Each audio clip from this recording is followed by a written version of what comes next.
Father. It's a word of the Lord inviting us into the space of invitation to begin the work of leadership that truly begins from the inside out.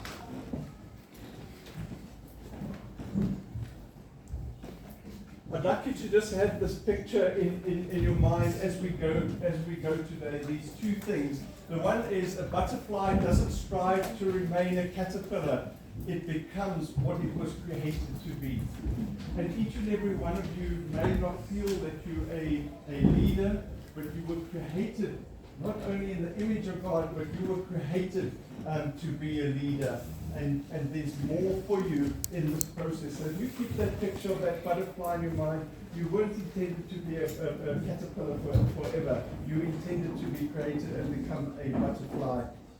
The second point there is that a compass doesn't wander. I don't know if you've ever had a compass in your hand or seen that, but when you're holding the compass in your hand and you move it around, you'll find that true north stays true north.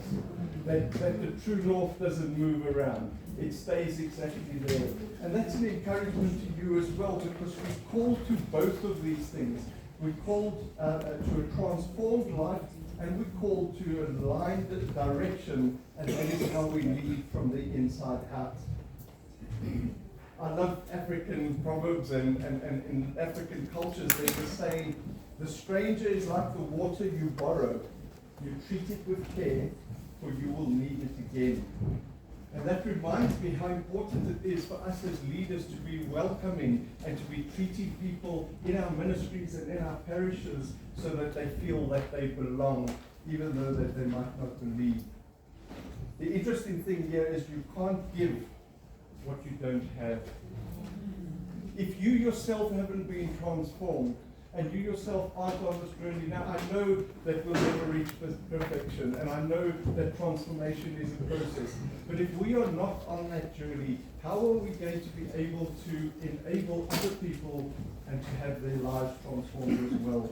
And you can't lead others where you haven't gone. So if you're wanting to lead others, you need to be stepping out in your space, even when it's a little bit uncomfortable to do in moving forward. And you can't call a parish to renewal if you yourself haven't allowed Christ to renew your heart. So in that space, I want to encourage you as leaders to enable yourself to be constantly transformed. So this morning there are 4 outcomes that I'd like to get to. And the way we're going to do this, I'm going to speak for a while, you're going to have a conversation, it's going to be difficult, it's going to be noisy, it's going to be messy, but that's okay, because Pope Francis says we're a messy church, and so that's okay. So it's going to be a little bit messy in doing that. There are going to be 1 or 2 commercial breaks as well, so I hope you don't mind that I do that. And the first commercial break is, so Father Bruce spoke about divine renovation. This is the book that we as an archdiocese are using to have conversations as per the synodality approach. This is the book that we're using to start a discussion around many things that happen in church today. Just by a show of hands, who've already read this book or have started engaging in discussions? So there's some ladies here, yeah. And so you'll see, and Father Bennett as well, and some other priests have also, Father Bruce has also bought books for every single priest as well. So those of you who haven't been exposed to this, we have the books here. We subsidize them at 120 Rand.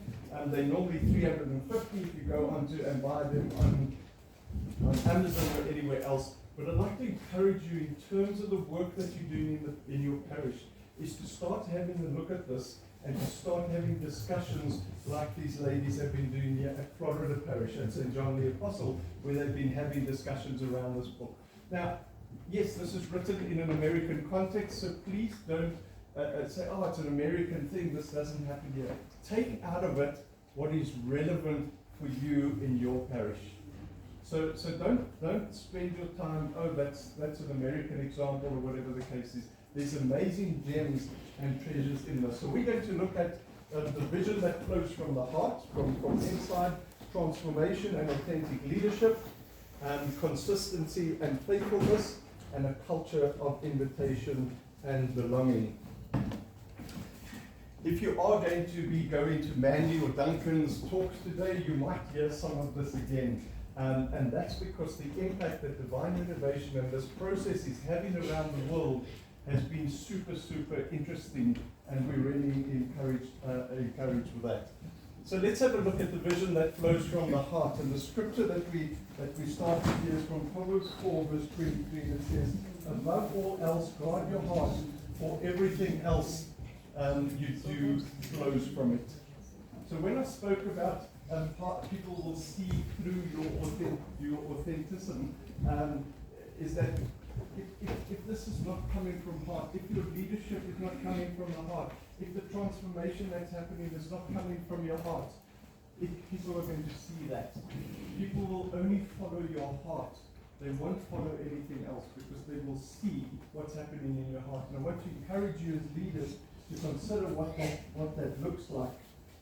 When we think of the word vision, just shout out for me, what do you think of when you think of the word vision? The future. Sorry? Signs. Future. Size. Okay. Size. Okay. I'm so sorry. You can see that I'm not a good listener. Any other thoughts? Beyond the future. Beyond? Yeah? Thank you. Anything else? Focus. Thank you very much. Yeah, this side. Vision. What do you think of when you think of vision? Direction. Fantastic. So often, for those of you in business, when we talk about vision, we think of plans and strategies and that. And I want to just leave this definition that we have at Divine Innovation of vision. It's a God-given picture of the future that inspires hope and passion in you and the parish. It's a God-given picture, a God-given picture of the future that inspires passion. What was the other word I used? Hope and passion. And so I don't know if you yourself in the ministry that you lead or the part of church that you lead, what your vision is. I wonder if your parish has a vision and what that is. I know the vision of the parish that I worked at recently, united in love and diversity, building the kingdom of God, making God known in love. Every single thing that we do around vision, we come back to that. Every single activity that we have, if it doesn't align to that vision, we don't do it. We are very, very, and the word that was used here was focus. We are very, very focused in terms of what it is that we do. And as we said in that passage, for everything you do flows from it. And the word there to focus on is everything. And again, so let's just for a moment, I just want you to reflect on this. And we'll just be quiet for about 30 seconds. No need to talk through this to anybody.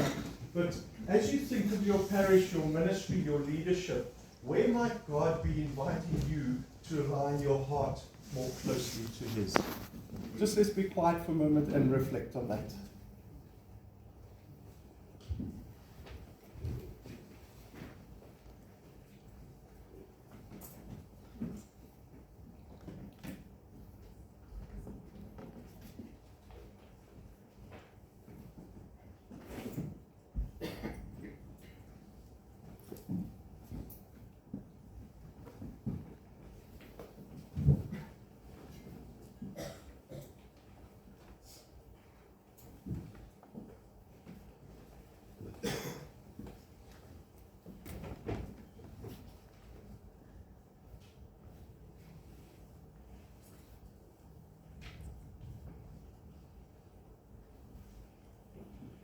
So I'd like you just to all close your eyes for a minute.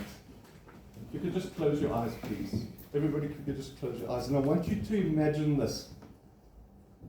I want you to imagine that in your parish, lives are transformed as people encounter Jesus in a personal way. Parishioners are discipled to grow into their ministry identity. This might look different to each one of us, but that's okay. New people are coming to your church bringing new passion and energy to the parish. What does that look like for you? As a leader, what does that look like for you? Priests can share their responsibility of leadership. Priests can share their responsibility of leadership and to do the things that they were ordained to do.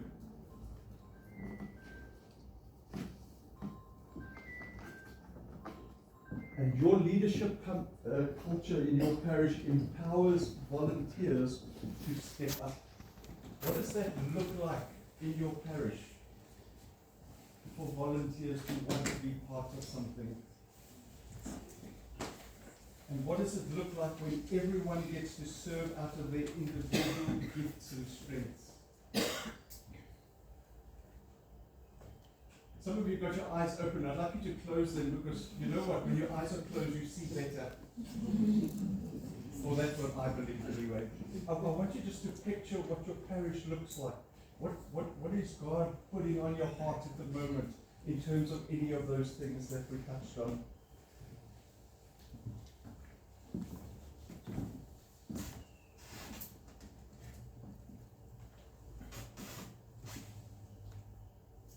Thank you. So if we look at transformation and authentic leadership, when we transform on the inside, we begin to raise others differently. And so as we become better leaders, as our lives are transformed, the impact that we have on others, whether you physically see that or not, it has an impact on raising others and having others step up. Father James Madden says this in Divine Innovation, that the goal of renewal is not just to fill ministries, but to form missionary disciples. Where have we heard the term missionary disciples before? Who uses it? Who used that term often? Pope Francis. Pope Francis spoke about this all the time, about how to help people become missionary disciples, people who can themselves lead others to Christ. If I ask you to answer a question now, you don't have to answer, put up your hands, but how many people have you personally introduced to Jesus Christ this year so far? How many people have you personally introduced Jesus Christ to this year so far? It's a challenging question, isn't it? Because we kind of go on, we do the things that we do when we go to Mass, and we follow the liturgy, and we do these amazing things as leaders, but we're forgetting that we need to be sharing this good news. We're forgetting, and what does that look like? It looks like just inviting someone. You know where the most number of non-Christians are in the space that we are in? Where do you think the highest number of Christians are when we have an event in our church? What are those events? And anybody think about it? Or even those that haven't been to church for many years. Christmas, Easter, New Year, Ash Wednesday, Christmas carols. You know what I find amazing when you run Christmas carols well? Non-Christians will come to Christmas carols. Isn't that amazing? What an opportunity to just invite them in. And to just love them and to welcome them. And you don't have to necessarily talk to them then about Jesus, but what you can do is you can invite them to Alpha. And let Alpha do that work for you. Because you know what? I can't be a Billy Graham or Pope Francis, but I can invite someone to Alpha. And it's those kind of things that we need to be thinking about. You know, Jesus in his time didn't build structures. He built people. And there were 3 people that Jesus had around him at most times, and it was Peter, James, and John. And I want to challenge you as leaders today. Who is your Peter, James, and John? Or Mary, because it doesn't have to be all male outfits, okay? But who is your Peter, James, and John, and Mary? Who are the people that you have around you that can support you, that can encourage you, that can guide you, that can speak to you about your blind spots, and to support you in your leadership? And so starting to bring people through into the ministries that you're in as well. Father James Budden says this: if the parish is dependent on one leader, it's fragile. But if leadership is multiplied, it is unstoppable. Imagine if these buildings here were too small for next year's conference. It already looks like we've got a problem. But thank you for accommodating me. But imagine if we need to build or find new premises for these type of events and activities.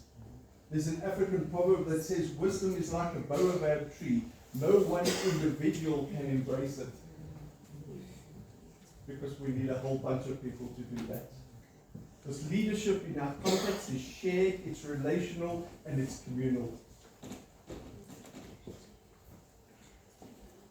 So as we just go to this reflection, if we just be quiet for a moment, who are you currently investing in? Not just to serve under you, but to lead with you. So just think about your ministry for a moment. Who are you investing in the ministry that you are in? That's not just serving, but that you are bringing alongside. Let's just be quiet for a moment.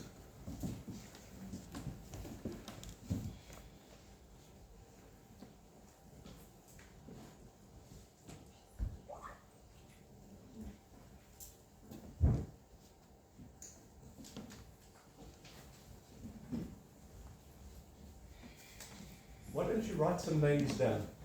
Why don't you, the name that the Lord has put into your mind, it's probably the first name that came into your mind. Why don't you write that name down, and we'll pray for that person just now. Who is that one person that you as a leader need to invest in? And it doesn't matter how young you are, you have people that you can lead and bring alongside you. Is that a question, or? Say again? Yeah. No, thank you. You don't need to give me the names, but we will pray for Gavin anyway. Sorry, just write that name down.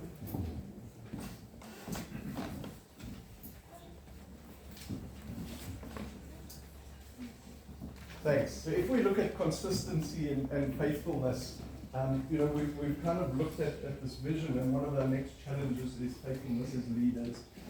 Because vision without consistency is like planting a seed and never watering it. And how many times do we do that? How many times do we get volunteers or we get support in our ministries and that, and we don't nurture those people? Because you know what, the Lord has put these people in front of you for a reason. And even if they annoy the heck out of you, find a space where their gifting is, and find a space where their strengths are, that you can use them. Because there's nothing worse than being a volunteer and being ignored. Because we all know that we want to be noticed, we want to be recognized, and we want to be valued. And if we feel that way, then we must think about those there who also want to feel and be noticed and be valued as well. And what does that look like? Now, great leadership isn't always exciting. I think sometimes great leadership can be boring. Now, how do I say boring with a smile on my face? I've learned a little bit of sign language, and the boring I'd love you to do with me is to take your pointing finger and you put it towards your nose and you flick it away. That's boring in sign language. Now, you're not to use this on Sunday Mass during the service.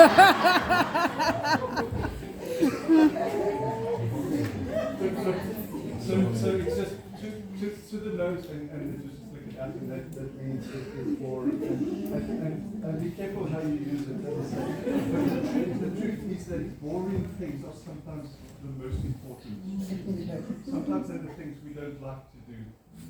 I've been hosting and running Alpha for the last 20 years, and sometimes I think, this again, but I stick through it, I push through it, because I've seen the transformation in people. I've seen what's happened to people's lives. I've seen people turn away from drugs. I've seen people healed. I've seen people also go through a gentle progress of evolving in their own transformation as well. But what I have seen is that something will happen when you encounter Christ. And something will happen when you ask Him to expose your gifts to the world, and that you start using that. So sometimes things can be boring. Sometimes I can be boring. But thank you for not doing that, yeah. To achieve the goal in your ministry, we need to pay attention to the small daily things. The small things that need to become a habit in what it is that you're doing. There's a story of this aluminium company who looked at their vision and they looked at their mission, and they decided, strangely enough, that their mission was going to be that they wanted to be the safest place to work. Now that's boring, isn't it? The safest place to work. But what was amazing by identifying this, and I don't know what your parish looks like, and how the amazing thing that happened here is that it was the daily thing. So as safety